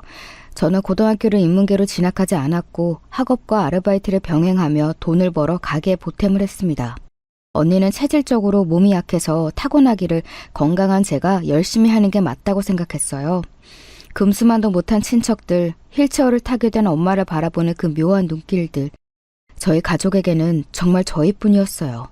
똘똘 뭉쳐서 잘 살아보자고 매일 눈물로 다짐했었죠. 저에게 늘 미안해했고 고마워했던 언니는 정말 착한 형부를 만났습니다. 머나먼 시골에 본가를 둔 형부는 순박하고 성실한 사람이었고 저에게는 친오빠 같은 존재가 되어주었죠. 그렇게 저희는 이제 내 식구가 된 셈이었어요. 앞만 바라보며 저는 죽도록 열심히 살았습니다. 쉬는 건 노는 건 뭐든지 낭비 같았어요. 전문대를 졸업하자마자 취업부터 했고요. 그렇게 정신없이 산 제 앞에 인연이 나타났어요. 처음에는 친구로 지냈어요. 엉뚱한 구석이 있었고 그러면서도 늘 해맑은 웃음을 지을 줄 아는 그가 저는 너무 좋았습니다. 그래서 고백을 받았을 때 하늘을 나는 기분이었어요. 하지만 시간이 지나 청혼을 받게 되었을 때는 하늘이 무너지는 것 같았죠. 왜냐하면 사귀는 동안 차이를 느끼게 되었기 때문입니다. 편의상 이제 그를 제 남편이라고 칭하고 얘기를 해볼게요. 저희 집안은 앞서 설명드린 대로의 그런 수준이었는데요. 시댁은 훨씬 더 풍족했어요. 시아버지께서 우선 탄탄한 중견기업의 임원으로 계셨는데 워낙 유복한 집안에서 자라오신 분이었고요. 그래서 시어머니께서는 전업주부로만 오래 살아오셨다고 했습니다. 남편의 누나인 시누이는 이미 시집을 간 뒤였는데 엄청난 부잣집 자제하고 결혼을 했어요. 그런데 제가 어떻게 상대가 되겠나요? 말이 안 되는 일이었건만 놀랍게도 시아버지께서는 저희를 허락해 주셨습니다. 우리 딸을 너무 조건만 보고 결혼시켰던 것 같아서 내가 속마음을 고백해보자면 나는 그걸 두고 후회한 적이 있었어. 결혼한 후로 어딘가 웃음을 잃어버린 것 같은 가끔은 기가 죽어 보이기도 하고 출가 외인이 되어 자기 시댁에 묶여 사는 딸을 보며 심란할 때가 있었는데 우리 아들이 자기가 사랑해 죽겠다는 상대와 결혼을 하겠다고 하니까 나는 왜 이리 지금 이렇게 반가운 심정이 드는지. 알고 보니 시누이의 결혼에 그런 비화가 담겨있는 모양이었습니다. 시아버지의 허락을 받고 나자 저는 욕심이 생겼죠. 무조건 남편하고 결혼해서 잘 살고 싶다는 생각으로 가득 차게 되었어요. 하지만 시어머니께서 녹록하지 않으셨습니다. 처음부터 강력히 반대를 하셨어요. 제 수준, 저희 집안의 수준, 모든 게 말이 안 된다면서 이 결혼은 아예 성립할 수 없는 일이라고 일축하셨죠. 하지만 시아버지께서 허락하신 상황이었고 저희 친정은 제가 원하는 결혼이라고 하자 무조건 쌍수를 들고 환영하는 상황이었기 때문에 상견례 날짜가 금방 잡히게 되었어요. 그리고 대망의 상견례장이었습니다. 시댁 측은 시아버지, 시어머니, 시누이, 그리고 남편 이렇게 넷이었고요. 저희 측은 엄마, 언니, 형부, 그리고 저 이렇게 4사람이었습니다. 초장부터 시어머니께서는 당신의 잘난 사위 이야기를 늘어놓으셨죠. 우리 사위가 이 자리에 있었으면 좋았을 텐데 주말에도 너무 바쁜 몸이라서 부득이하게 자리하지 못했네요. 양해 좀 부탁드려요. 다들 우리 사위를 만나서 말 한마디 섞어보고 친분이라도 쌓기를 학수고대했을 텐데 조금 실망하셨죠? 원래 이런 일은 뜻대로 안 되더라고요. 도대체 얼마나 북치고 장구치는 걸 혼자 다 하시던지 마치 저희 친정이 당신이 둔 그 잘난 사위를 영접이라도 하고 싶어서 안달이었을 것으로 착각을 하신 모양이었어요. 혹은 그냥 과도한 자랑질이셨을지도 모르죠. 아무튼 어이가 없어서 차마 그 말씀을 자르지는 못하고 대충 웃으면서 맞장구나 쳤습니다. 그때 시누이는 뭔가 대단히 할 말이 있다는 표정으로 입술은 몇 번 달싹였는데 말을 꺼내지는 않더라고요. 제가 그 눈치로 알아차렸죠. 시누이의 남편은 애초에 여기 온다는 가정조차 성립한 적이 없다는 걸요. 어차피 머릿수를 똑같이 양쪽 넷씩 맞춘 것이었는데 웬 시누이의 남편이라뇨? 이 생각을 하니까 더 어이가 없어졌는데 그냥 가만히 있었네요. 드디어 화제거리가 넘어가서 안도했을 때였어요. 저희 언니가 그 당시 임신 중이었거든요. 7개월째에 접어들고 있어서 당연히 배도 나온 상태였기에 앉은 자세에서도 눈에 띄었죠. 시어머니께서 갑자기 저희 언니 얘기를 꺼내셨습니다. 두 사람은 신혼을 상당히 오래 즐기셨네요. 이제 첫째를 임신하다니요. 야, 보기 드문 경우이시네. 네, 어쩌다 보니 이렇게 되었어요. 앞만 봐도 늦게 가지기를 잘하셨네요. 원래 돈 없으면 늦게 낳거나 안 낳거나 둘 중 하나인 게 답이거든요. 생각 없는 것들이나 결혼하자마자 하나이고 둘이고 계속 낳아버리는 거죠. 태어난 애들은 뭔 죄겠어요? 무조건 형편이 됐을 때 낳아야 하는 법인데 부모가 돈도 없는 데다가 무식하기까지 하면 애들만 죽어나는 거예요. 그럼 첫째 낳으시고 나서 둘째 계획은 영영 없으실 수도 있겠네요? 신중하게 구셔야 하니까. 네? 둘째 계획이요? 그렇죠? 네, 맞아요. 그래야죠. 누가 봐도 그건 시어머니께서 언니와 형부 두 사람을 깎아내리는 것이었어요. 한마디로 너희 수준의 둘째는 어렵겠다고 비웃는 거였잖아요. 제가 순간적으로 너무 화가 났는데 저희 언니가 맞장구를 치면서 무척 순하게 웃음을 지어 보였고 그 옆에서 형부도 고개를 끄덕끄덕하면서 동조를 하지 뭔가요. 두 사람이 시어머니 앞에서 아무 말도 못하고 그렇게 있는 것을 보자 저는 기분이 엄청 이상했습니다. 분위기를 읽으신 것인지 시아버지께서 애써 화제를 전환하고자 노력하시는 표정으로 당신의 일상 이야기를 꺼내기 시작하셨어요. 저의 친정 일동은 반가운 마음으로 열심히 듣고 반응을 했죠. 시어머니께서만 혼자 마음에 안 드신다는 듯이 입술을 삐죽거리셨습니다. 그래서 제가 이번에 등산을 다녀왔던 겁니다. 간만에 고등학교 동창들하고 만나서 산을 타며 땀을 쫙 빼니까 기분이 끝내주더라고요. 올해는 단풍놀이가 예년보다 한 주 정도 앞당겨질 거라는 뉴스를 봐서 일찍 가을 동상 계획을 또 거나하게 잡고 있습니다. 사부인께서도 바람 쐬러 산에 가보실 생각 있으시면 제가 코스를 추천해 드릴게요. 시아버지께서는 웃으며 말을 이으시다가 문득 어느 생각에 다다르셨는지 흠칫 놀라셨어요. 왜냐하면 저희 엄마는 너무나도 당연하게 등산을 못하시니까요. 그러실 수 없는 몸이죠. 제가 정신없이 말을 이어가다 보니까 큰 실언을 했습니다. 제가 이렇게나 정신이 없다니 이제 다 늙어가지고 별별 주책을 부립니다. 정말 죄송합니다, 사부인. 몹시 당황하신 채로 사과를 하신 시아버지의 옆에서 시어머니께서는 웃음을 꾹 참는 듯한 얼굴이 되셨는데요. 이내 마치 참을 수 없으시다는 듯이 시어머니께서는 아주 크게 웃음을 터뜨리고 마셨습니다. 깔깔거리면서 웃으셨어요. 그러더니 웃느라 맺힌 눈가의 눈물을 냅킨으로 닦으시며 이렇게 말씀을 하시더군요. 당신 자꾸 그런 등산 같은 재미없는 취미나 고수하니까 이런 사달도 나는 게 아니겠어?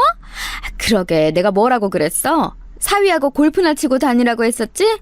그랬으면 지금 이런 등산 다니라는 말 실수도 안 튀어나갔을 거 아니야. 아이고, 아니지. 내 정신 좀 봐. 아니구나. 골프도 안 되겠구나. 다리가 저래서 고상하게 앉아 계시는 것밖에 못하는데 그런 분께 골프 얘기는 어떻게 꺼내겠어? 세상에나 어쩜 뭐 하나 말을 꺼낼 수 있는 게 없네요. 우리 집 양반이 필연적으로 말실수를 할 수밖에 없는 상황이었던 것 같으니까 그쪽에서 이해를 좀 해줘요.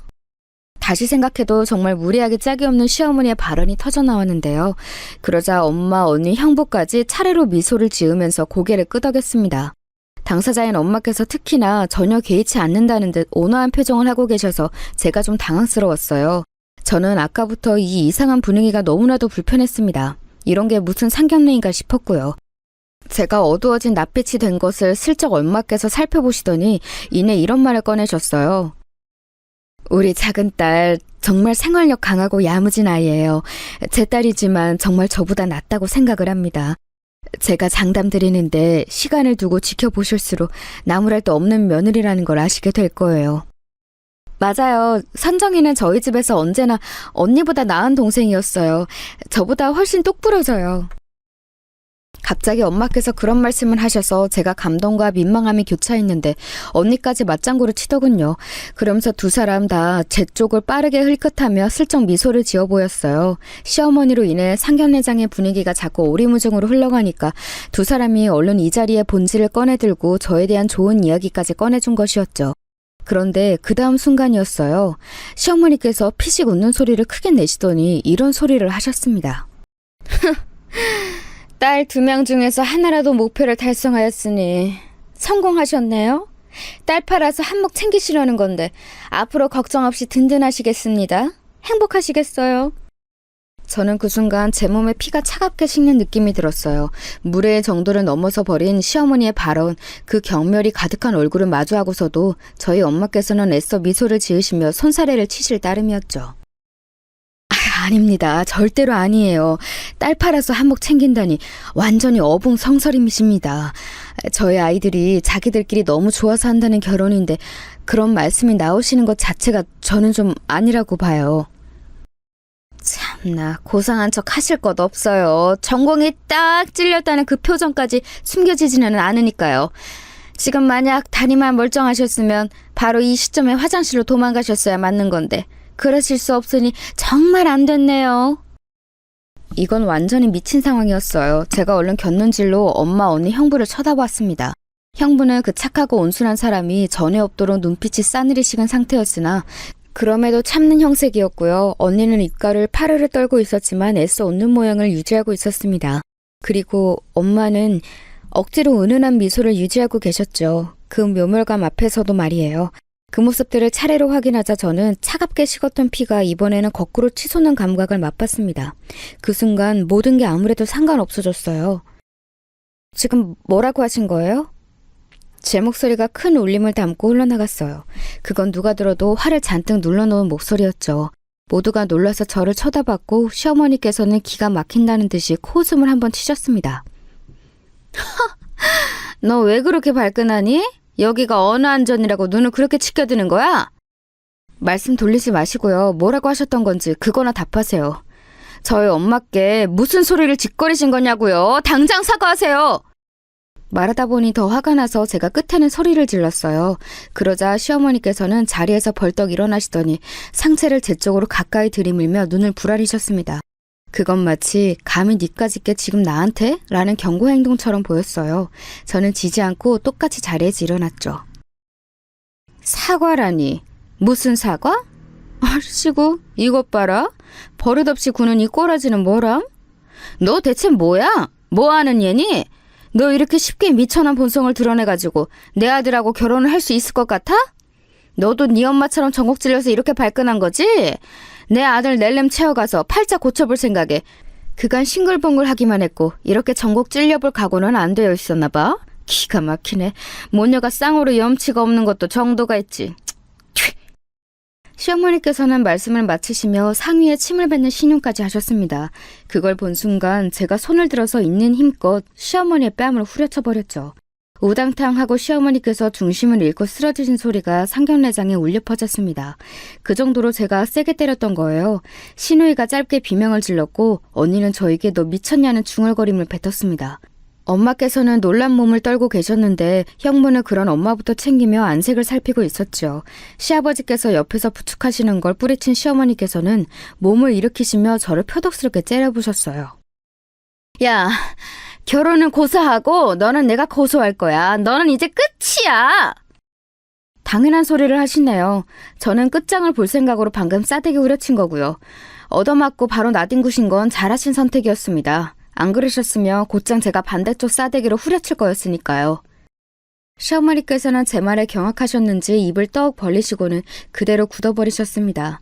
사실 저도 제가 뱉은 말에 스스로 놀란 참이었으나 주워 담을 생각은 없었어요. 끝장을 보겠다는 건 진심이었으니까요. 어떻게 돌이키겠나요? 무척 당황하신 시아버지께서 저에게 하실 말씀을 고르려고 열심히 눈알을 굴리시는 게 보였을 때 저는 선수를 쳤습니다. 안색이 어두워져 있는 남편에게 말을 던졌죠. 완전히 끝난 상황인 거 봤지?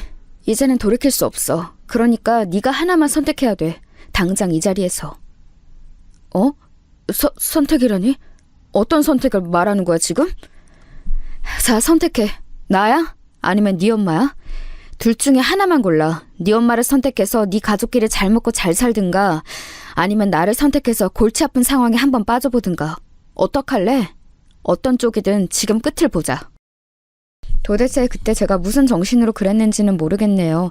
분노인지 모를 감정으로 몸까지 바들바들 떨면서도 저는 차갑게 말했습니다. 그러자 시어머니께서는 기가 차단 웃음을 지으셨고 그러시면서도 이내 기대감 어린 눈빛을 당신의 아들에게 보내셨습니다. 준영아, 차라리 잘 됐다. 저 미치고 정신 나간 것이 알아서 자멸을 해주는구나. 지금 이 자리에서 저것한테 빨리 끝을 통보해버려. 완전히 끝내고 그냥 똥 밟았다고 생각한 뒤 앞으로 잘 살면 돼. 엄마가 100배, 1000배, 10,000배는 더 집안 좋고 예쁜 여자 소개시켜줄게. 네? 엄마, 어떻게 똥 밟았다고 생각하고는 말 수 있겠어요? 그렇게 생각하고 넘기기에는 제가 저 여자를 너무나도 사랑하는데요? 뭐라고? 네가 설마 이 상황에서 네가 이 엄마를 저버리고 저것의 편을 들려는 거야? 준영아, 우리 아들 너 이러지 마. 잘 생각하고 행동해야 돼. 너 지금 이 엄마가 숨 넘어가는 걸 보고 싶어서 이러니? 시어머니께서는 당장이라도 숨이 꼴깍 넘어가시겠다는 표정으로 가슴에 손을 대시며 한숨을 쉬셨어요. 설마 하시는 눈빛을 하고 계셨지만 남편이 다음 순간 제 쪽을 슬쩍 바라보더니 이렇게 대답을 하며 그 간절한 눈빛을 배반하였습니다. 엄마, 죄송한데 저 그냥 이 사람하고 결혼해서 잘 살게요. 비록 엄마와 함께 하지는 못하겠지만 제가 행복하게 잘 살면 그게 효도가 되겠죠? 네가 어떻게 지금 이 엄마가 아니라 저걸 선택할 수가 있어? 네가 방금 그 꼴을 보고도 그 입에서 그딴 소리가 나와? 어떻게 네 엄마를 때린 여자하고 결혼을 하겠다고 할 수 있느냐 이 말이야. 그래놓고 효도를 운운해?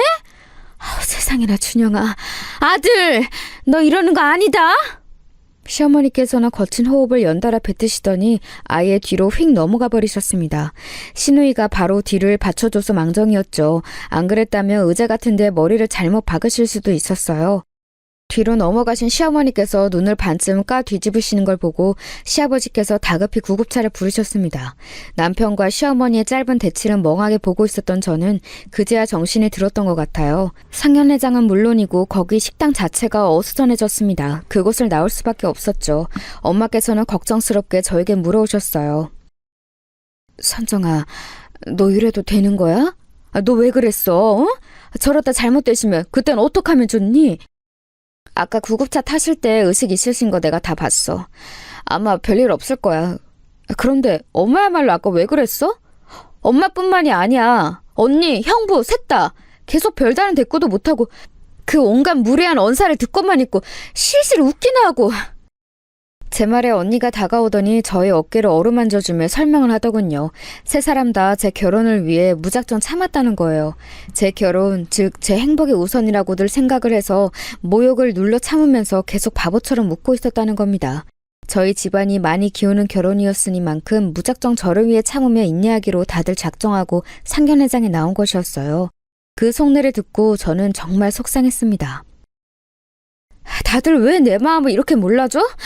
나는 우리 가족이 행복한 거 바로 그걸로 행복한 사람인데 이런 내 마음도 모르고 왜 그 상황에서 참고만 있었던 거야. 내가 분명히 말해두는데 나는 우리 가족이 최우선이야.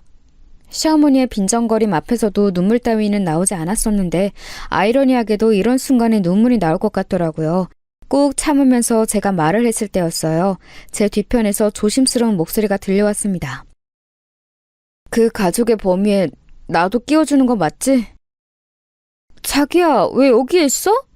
아까 병원에 같이 간 거 아니었어? 나도 그러려고 했는데 우리 누나가 나보고 그냥 남으라고 그러더라. 엄마하고 아빠는 본인이 알아서 잘할 테니까 나는 남아서 수습이나 잘하라고 그랬어. 우리 누나가 웬일이래? 솔직히 남매끼리 전혀 친하지도 않고 사춘기 이후로는 어색한 사이였을 뿐인데 이런 때에 와서 누나가 도움이 다 되어줄 줄은 몰랐네. 만약에 병원으로 같이 갔으면 나는 아마 엄마로부터 별 우는 소리 다 들었을 거야. 내 마음 약해지게 만들려고 엄마가 아마 갖은 수를 다 쓰셨을 테니까. 그러면서 남편은 남은 저희끼리 밥을 먹자고 제안해 왔어요. 엄마는 놀란 심정이 전혀 진정이 안 됐다면서 밥이 넘어갈 상태가 아니라고 하셨죠. 임신한 언니를 향해 은근히 동조를 요구하셨지만 의외로 언니 또한 밥 먹으러 가자며 남편의 손을 들어주었습니다. 형부도 불편한 상견례장에서 거의 음식을 먹지 못했었기 때문에 결국 저희들은 다른 식당에 가서 제대로 된 저녁 식사를 하게 되었어요. 잘 먹는 저희 네 사람을 보면서 엄마께서는 고개를 가로저으셨는데 입가에는 미소를 조금 거신 걸 제가 본 뒤였네요. 밥을 다 먹어갈 때 제가 조용히 남편을 향해 사과를 했어요. 아까 내가 미안했어. 어머님께 어른을 향해 솔직히 내가 그렇게 구는 게 아니었다는 걸 나 자신도 알아. 아니야, 나야말로 미안하지. 아까는 너무 복잡한 생각들이 너무 많이 들어서 엄마가 뭐라고 하시든 끼어들지도 못하고 가만히 있었는데 그렇게 있었던 내 스스로가 너무 초라하기도 하고. 아무튼 지금 내가 내린 결론은 이거야. 그냥 우리끼리 앞으로 잘 살면 될 것 같다는 거야. 남편은 만감이 교차하는 얼굴로 제 손을 꼭 잡아주었고 두 손을 맞잡은 저희 두 사람을 친정 식구들이 흐뭇하게 봐주었습니다. 그리고 시어머니께서는 분노하셨지요. 제가 며칠 후에 시누이로부터 들은 후문이었는데요. 병원에서 퇴원하시기 전부터 시어머니께서는 난리도 아니셨다고 합니다. 준이야, 우리 큰일 났다. 이제 네 시댁에 면목 없어서 어쩐다니? 그딴 품격 없는 집안과 얽혔다고 우리를 우습게 보면 어떡해.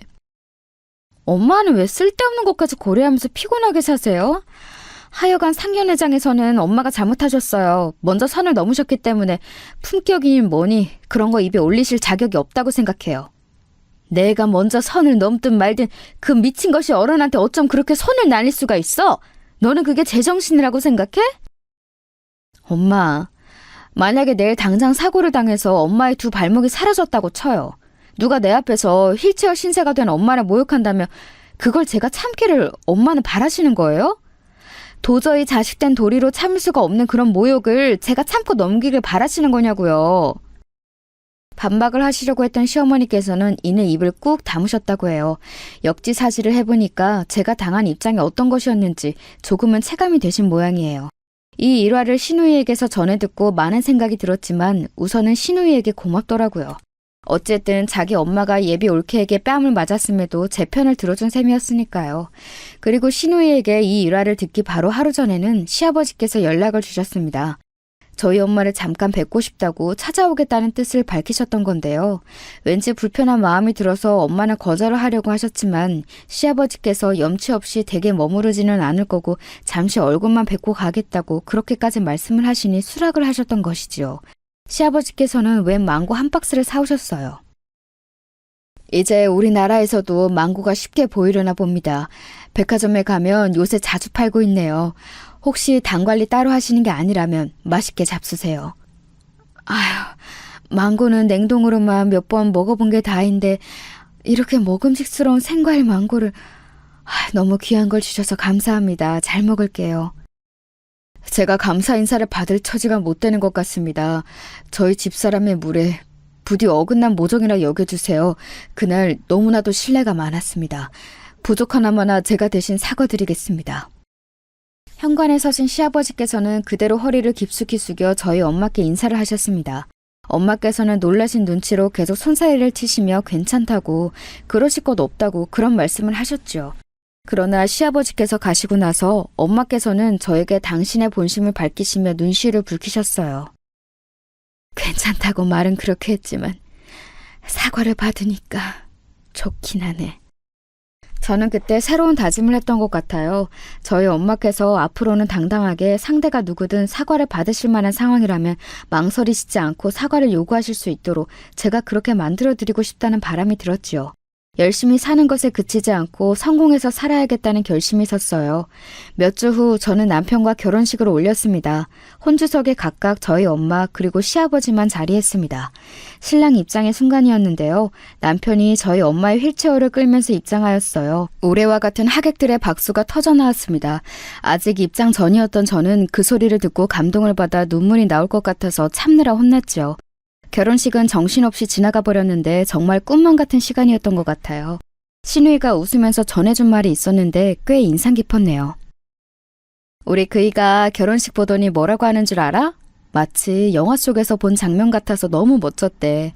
이런 건 할리우드 영화에서 볼 수 있는 거 아니었냐면서 신랑이 장모님의 휠체어를 밀며 입장하는 이런 결혼식처럼 멋진 건 없을 거라고 하더라. 저는 그때까지 시누이의 남편, 즉 제 시매부와 접점 하나 없었어요. 시매부가 워낙 자기 처가에 관여하지 않고 지내는 사람이었으니까요. 그런데 제 결혼 이후로 뭔가 변화가 일어날 줄은 몰랐습니다. 제 덕분에 자기가 시댁에서 할 이야기가 생긴 것 같다고 시누이가 그러더라고요. 너무 잘 사는 집안 사람들은 관점이 좀 독특한가 봐요. 그 집에서 보기에 저희 집안이 재미있어 보였나 봅니다. 시누이한테 그 집안 사람들이 저에 대해 이것저것 물어보면서 저랑 남편의 연애 이야기도 궁금해했다네요. 아무래도 시매부가 자기 가족들에게 인상 깊은 결혼식에 대해서 많이 떠들어댔던 것의 여파였겠죠. 사실 나는 계속 시댁에서 겉도는 느낌이었어. 뭘 해도 재미가 없었고 의무적으로 어울리는 기분이 들었거든. 그들 눈에 내가 혹시 동떨어진 존재로 보이지는 않을까 싶어서 나 혼자 지레짐작으로 심적인 거리를 뒀지. 근데 올케 결혼 이후로 말이야. 한번 대화에 물꼬가 트이기 시작하니까 이상하게 내 시댁 식구들이 별로 안 어렵게 생각이 되더라. 저는 그래서 신우이와 이런저런 대화를 하려고 종종 만나게 되었어요. 제가 누구하고 대화를 하는 걸 결코 어려워하는 스타일도 아니었으니까요.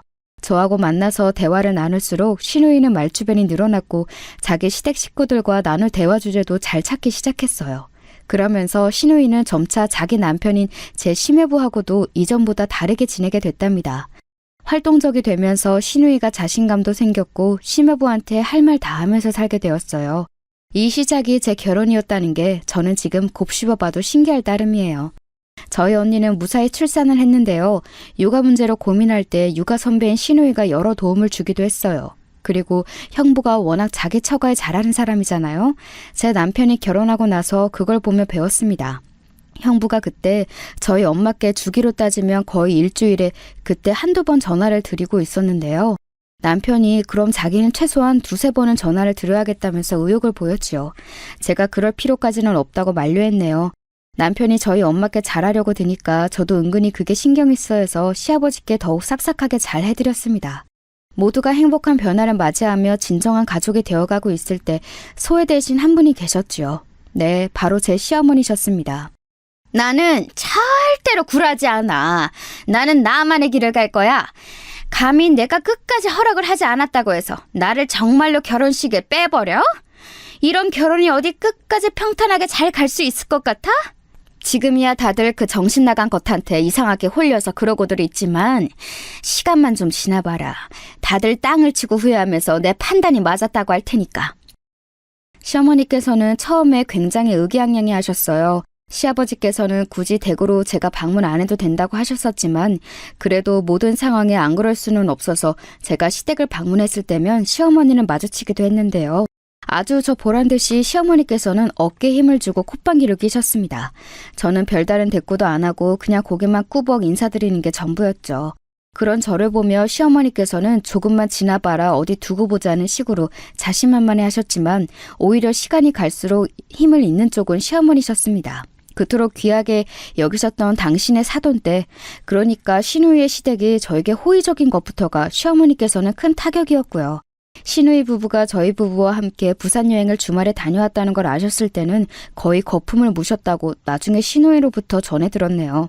그리고 제가 결혼 후에 좀 승승장구만 했어요. 직장을 다니면서도 저는 그것에 만족하지 못하고 일주일에 2번 평일 저녁에 퇴근하고 컴퓨터 디자인 배우는 학원에 다녔고 주말 이른 아침마다 카페 오픈 아르바이트 일을 했습니다. 그러면서도 결혼 생활에 충실하기 위해 남편하고 둘이 있을 때는 다른 생각 안 하고 온전히 둘이 재미있게 시간을 보냈어요.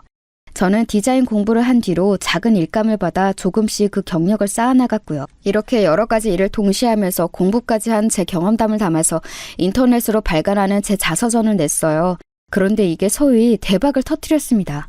저는 스스로 기념하기 위해서 책을 낸 것이나 다름없었는데 그게 엄청 반응이 좋았던 거예요. 그러자 인터넷 강의를 제공하는 어느 업체에서 저에게 연락을 주었고 저에게 혹시 인터넷 강의를 개설해보지 않겠냐며 제안을 해왔습니다. 망설여졌지만 저는 결혼 전에 엄마를 보며 반드시 성공하겠다는 의욕을 다진 바 있었기에 그 마음을 되새기며 그 제안을 받아들였어요. 믿져야 본전이라 생각하며 직장 다니고 디자인 외주 일을 처리하는 와중에도 강의를 준비했는데 생각보다 더 잘 됐습니다. 어느 정도 이쪽 방면에서 인지도를 가지게 되자 그 이후로는 계속 더 큰 일로 연결이 되었어요. 계속 기회가 쏟아졌죠. 나는 요새 어디를 가든 빨리 며느리 자랑하고 싶어서 아주 입이 근질근질해. 우리 준영이가 결혼을 어쩜 이렇게 잘했는지. 제가 아주 운이 좋았죠. 아내 받들어 모시고 사는 남편 역할을 열심히 하려고 제가 매일매일 노력 중이에요.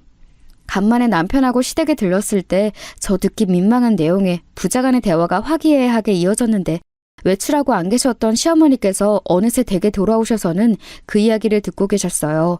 제가 문득 뒤를 돌아봤다가 현관 중문 뒤에 몸을 반쯤 감추시고 귀를 쫑긋하시는 모습을 보고 말았네요. 그것 때문이었을까요? 그 이후로 시어머니께는 며칠을 알아 누우셨습니다. 그때 시아버지께서 처음으로 종용을 하셨대요. 이제 그만 되도 않는 고집은 꺾어버리고 며느리와 잘 지내보라고 말이에요. 그러자 시어머니께서는 대답도 없이 끙끙 앓는 소리만 내셨다네요. 그런 일이 있은 후 며칠 뒤에 제가 컨디션이 너무 안 좋아서 혹시나 싶어서 검사를 해봤다가 임신이라는 사실을 알게 되었어요. 신혼을 오래오래 즐기고 싶어서 저희 부부는 일부러 아이를 일찍 가질 생각이 없었기에 느긋하게 지내고 있었어요. 그러다가 이제 2세를 가져도 되겠다고 생각이 들자마자 딱 임신이 되었던 거예요. 조금 갑작스럽긴 했지만 너무 행복했죠. 남편을 비롯한 모두가 기뻐했어요. 특히 저희 엄마께서는 눈물까지 보이셨네요. 이런 경사까지 쏟아지자 시어머니께서는 백기를 드셨습니다. 다른 건 다 참아도 도저히 손주 소식까지는 못 견디신 모양이었죠. 저와 따로 밖에서 만나고 싶다는 의사를 보내오셔서 저는 올 것이 왔구나 싶었습니다. 나는 둘이서 왜 여태까지 임신 소식이 없을까 싶어서 이상하다 생각했는데 그래, 이렇게 소식이 들려오는구나. 많이 늦은 임신 같지만 축하한다. 많이 늦은 건 아니고요. 그냥 적당한 때에 축복이 찾아와 준 것 같아요. 저희는 일찍 임신할 계획이 전혀 없었거든요. 너는 꼭 말을 그렇게 재밌대가리 하나 없게 해야겠니? 하여간에 정이 들래야 들 수가 없어. 나 빼고 온 식구들 구워 삶아서 지내니까 온 세상이 네 것이 된 것 같지? 저는 그렇게 빈정거리시는 시어머니를 빤히 쳐다봤습니다. 사실 그 자리에 나가면서 저는 시어머니의 사과, 잘 지내보자는 요청을 받는다면 어떻게 반응해 드려야 할지를 수도 없이 생각해 봤었어요. 그런데 시어머니를 마주하고 그런 소리를 듣고 나자 돌연 묘한 상념이 들더라고요. 어머님, 원하시는 게 뭐예요? 잘 지내보고 싶다고 그런 말씀을 저에게 하시려고 이 자리 만드신 거 아닌가요?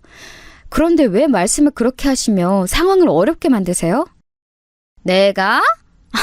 내가 그런 작정을 했는지 안 했는지 네가 어떻게 알아? 너 참 웃긴 지레짐작을 다 하는구나. 어머님은 몇 세까지 사실 거예요? 80? 아니면 90? 만약에 100세까지 사신다고 한들 어머니께서는 이미 수명의 절반 이상을 넘어온 지 한참이시군요. 뭐야 너? 지금 내 속을 긁어놓으려고 그딴 망발을 짓거리는 거야? 영원히 사실 것도 아닌데 그렇게 구실 필요는 없다고 그런 말씀을 드리는 거예요. 왜 그렇게 생각하면 사셔야 하나요? 자식이 나의 소유물도 아닌데 자식의 인생이라는 게 있는 건데 자식이 결혼하겠다는 집안이 조금 부족한들 그게 뭐가 그렇게 큰 흠이며 사돈이 휠체어를 타든 말든 그게 뭐 그렇게 상관이 있나요? 그걸 왜 어머니께서 그토록 분하게 여기시나요?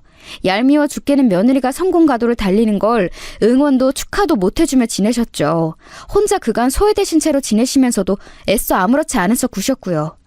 이게 다 무슨 의미가 있나요? 아들 부부의 임신 소식이 너무 기쁘시면서도 며느리에게 품은 앙금 때문에 그 자존심 때문에 지금 또 이 자리에서 어머님을 빈정거리고 계시네요. 어머님, 저에게 화해의 손길을 내밀기 위해 이 자리를 만드신 거 알고 있어요. 아니라고 부정하실 거라면 지금 당장 자리를 박차고 나가시면 돼요. 그러자 시어머니께서는 목덜미가 빨갛게 변하시면서도 차마 부정은 못하시더군요.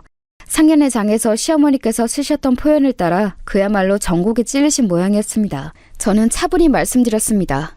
어머님, 그런 의도로 이 자리를 만드신 게 맞다면 제가 먼저 확실하게 말씀을 드릴게요. 사과할 번지수를 잘못 찾으셨어요. 그건 제가 아니라 저희 엄마께 하셔야 맞는 거예요. 그 후에 제가 어머님과 잘 지내보든 말든 할 수 있는 겁니다. 나 원참 기가 막혀서. 내가 예전 그때 그 일로 굳이 네 엄마한테 가서 사과를 해야 한다는 거야? 네 시아비가 그때 집으로 찾아가서 사과하고 온 걸 내가 뻔히 다 아는데? 네가 뭐라도 된 줄 알고 지금 나한테 고압적으로 나오는 모양이구나. 임신했다고 유세 떠는 거야? 네 엄마가 아니라 사돈이라고 하셔야죠. 제가 어떻게 어머님께 고압적으로 나갈 수 있겠나요? 저는 그냥 당연한 순서를 말씀드린 것뿐이에요. 그리고 어머님, 저희 엄마께서는 단 한 번도 겉으로 티를 내신 적 없으시지만 저는 자식이기 알아요. 엄마께서 그날 이후로 계속 어머님의 사과를 기다리고 계신다는 사실을 말이에요. 제가 조용히 덧붙인 뒷말을 듣고 나서 시어머니께서는 기세가 누그러지셨습니다. 그러더니 생각에 잠기신 얼굴이 되어 한숨을 쉬셨죠. 하지만 끝내 그러겠다고 하지는 않으셨습니다. 저는 먼저 자리에서 일어나시는 시어머니를 향해 말씀드렸어요. 마지막 기회를 드리는 거라고 말입니다. 그러자 시어머니께서는 살짝 코웃음을 치면서 자리를 뜨셨어요. 속은 어떨지언정 자꾸 고슴도치처럼 가시를 세우시는 시어머니를 향해 그때 저는 별로 기대를 하지 않았어요. 그런데 이틀 뒤였습니다. 엄마의 전화를 받았어요. 문자를 한참 전에 보냈는데 지금까지도 답장이 없길래 계속 기다리다가 전화를 걸었어. 혹시 일하느라 바쁜 건 아니지? 아, 그랬어요? 밀린 업무가 있어서 그거 보느라 시간 가는 줄 몰랐네. 근데 엄마 무슨 일이길래 그래요? 혹시 급한 일이라도 있으셔? 목소리가 들뜨신 것 같은데? 좋은 소식 있으신 거지? 나 이런 거 눈치 백단이야. 아휴, 너는 뭐 그런 걸 눈치로 읽고 그래. 그게 다름이 아니라 사부인께서 오늘 아침에 찾아오셨어. 뭐라고? 갑자기? 그래서 무슨 일이 있었어요? 엄마, 혹시 또 무슨 무례라도 당하신 건 아니지? 아니야. 오히려 사과를 받았어. 내가 일부러 이렇게 표현하는 게 아니라 정말로 군더더기 없이 정중하고 깔끔한 사과였어. 그래서 나도 흔쾌히 그 사과 받아들이겠다고 말씀드렸지. 아까 그 상황에서는 놀라움이 커서 제대로 머리가 안 돌아갔는데 사부인 가시고 나서 곱씹어 보니까 왠지 모르게 가슴이 벅차오르더라. 그리고 네 생각이 나서 걱정이 됐어. 내가 멋대로 이렇게 사부인의 사과를 받아줘도 괜찮은 거였니?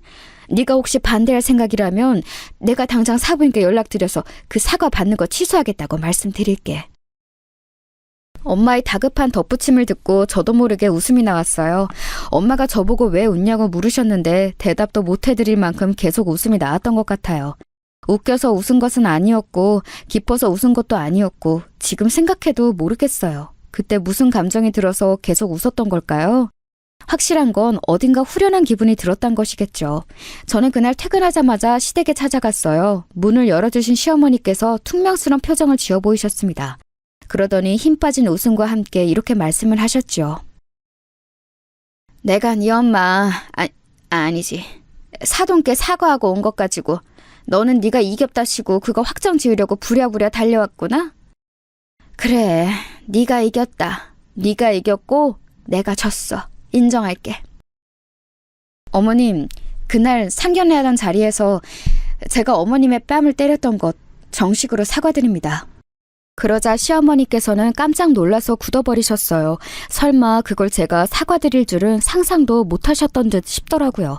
하지만 저는 언제든 이걸 사과드릴 준비가 되어 있었습니다. 누구에게도 말을 한 적은 없었으나 속으로 늘 그렇게 생각하고 있었어요. 저희 엄마와 시어머니 간에 정식으로 사과와 청산이 이뤄진다면 저 역시 시어머니께 사과를 드리겠다고 말입니다. 저는 사과와 함께 숙였던 허리를 천천히 바로했는데 그리고 놀라운 광경을 목도했어요. 시어머니의 눈에 눈물이 고여 있었습니다. 너무 의외인 상황에 제가 놀라서 어버버하고 있자 시어머니께서는 다급히 손사래를 치셨어요. 저보고 얼른 가라고 하시더라고요. 얼떨결에 시댁 밖으로 나와버렸죠. 남편하고 시누이에게는 시어머니께서 눈물을 보이셨다는 얘기는 안 하고 그냥 잘 해결되었다고만 알려주었어요. 다들 기뻐하더라고요. 둘 다 저에게는 아닌 척 굴어도 어쩔 수 없이 팔은 안으로 굽는 법이라는 걸 저는 내심 알고 있었습니다.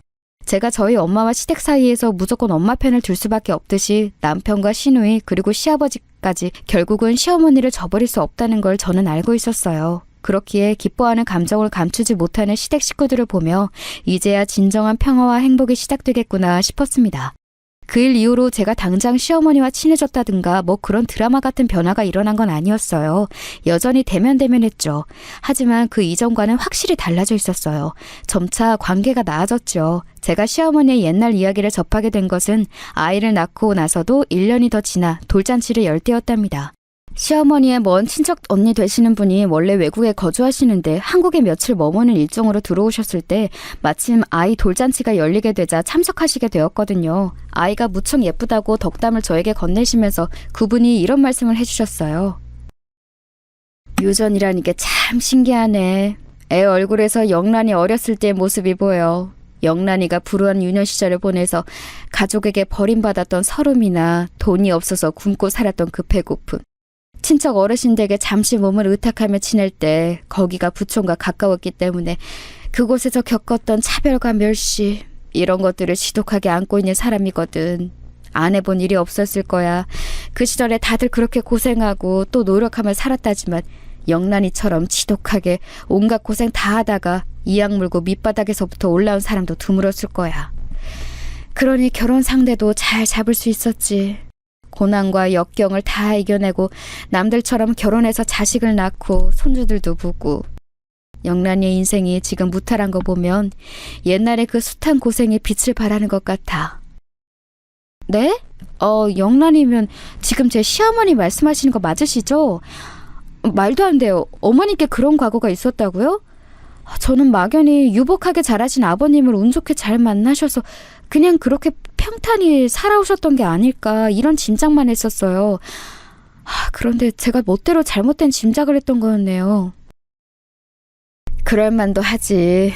명란이가 옛날부터 자기 얕보는 거 가장 싫어했기 때문에 그 자존심에 자기 힘들게 살았던 옛날 이야기는 절대 안 꺼내고 살 사람이야. 시어머니께서 가지고 계신 곧잘 세우시곤 하셨던 그 가시, 출처가 어디서 기인한 것인지 그날 저는 왠지 알 것만 같아졌습니다. 하지만 그런 티를 굳이 내지는 않았어요. 시어머니께서는 당신의 그런 부분을 누가 알아준다고 해서 절대 겉으로 반가워하실 분이 아니라는 걸 저는 이제 분명하게 알고 있었으니까요. 다만 그 이후로 시어머니라는 한 사람을 제가 인간적으로 이해해보려고 제 나름의 노력을 하게 되었던 것 같아요. 그러자 점차 놀라운 변화가 일어나더군요. 제가 그런 마음을 먹고 나자 시어머니께서도 점차 저에게 나긋나긋한 언사를 보이기 시작하셨어요.